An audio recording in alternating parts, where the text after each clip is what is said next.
Ay grabe na ito. Sabi nga nila kapag biglaan natutuloy. Kaya tara, samahan nyo kami explore ang Borawan sa Quezon! Yay!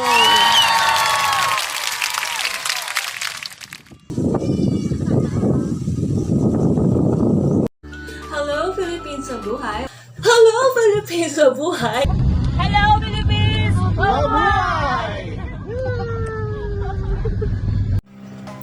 So yun na nga mga madam at sir, after nila akong pick upin sa may Robinson sa may Ortigas, kumain kami saglit sa McDo tapos dumiretso na agad kami ng Antipolo para sunduin si Madam Meds.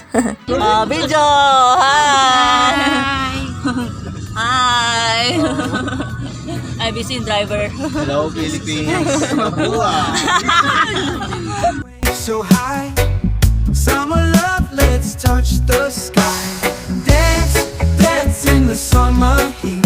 Feel the rhythm, move your feet. Sun and sand is so sweet.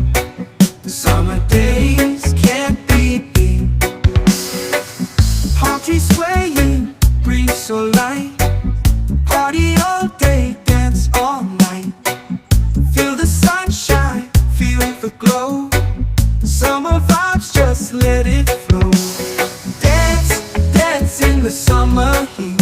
Feel the rhythm, move your feet. Sun and sand is so sweet. Summer days can't be beat.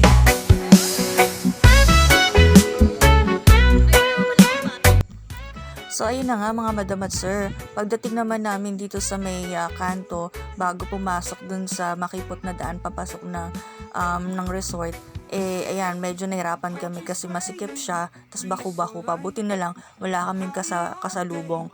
Well, actually nagkaroon, pero mabuti naman at nagkaroon ng bigayan, 'di ba? Para makalabas sila at makapasok naman din kami.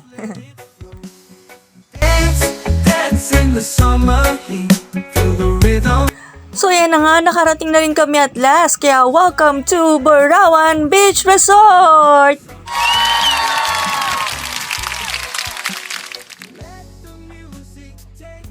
Ay grabe na ito mga madam at sir. Naku po, sobrang ganda ng lugar na ito. Alam mo yun, well actually biyahe pa lang talaga sobrang nakaka-relax na kahit malayo siya. Kasi alam mo yun, unti-unti ka na nakakita ng mga maraming puno, mga bukid, mga bundok. Mafe-feel mo talaga na lumalayo ka muna kahit sandali lang sa city. Tapos pagdating dito, ang ganda ng lugar, white sand, tapos alam mo yun, pwede ka pang magtayo ng tent kahit may mga rooms. So malapit ka talaga sa tubig, as in, ang saya.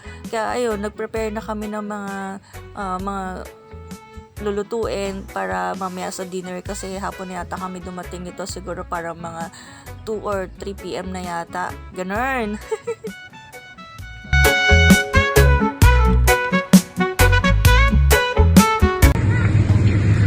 Ayan o guys, no? Sunod, sama na kayo guys. Ayan, ayan mga kaibigan natin. Ayan, nagsama-sama ulit kami. Okay guys, no? Ayan, ang aming sarap ng kanyang niluluto. Yan, basta may oysters.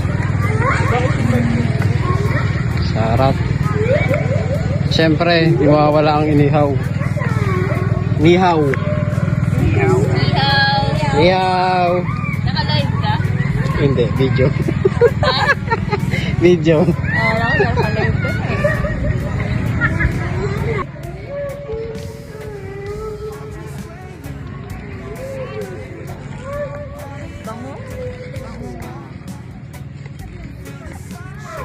Ayan, ayan sila.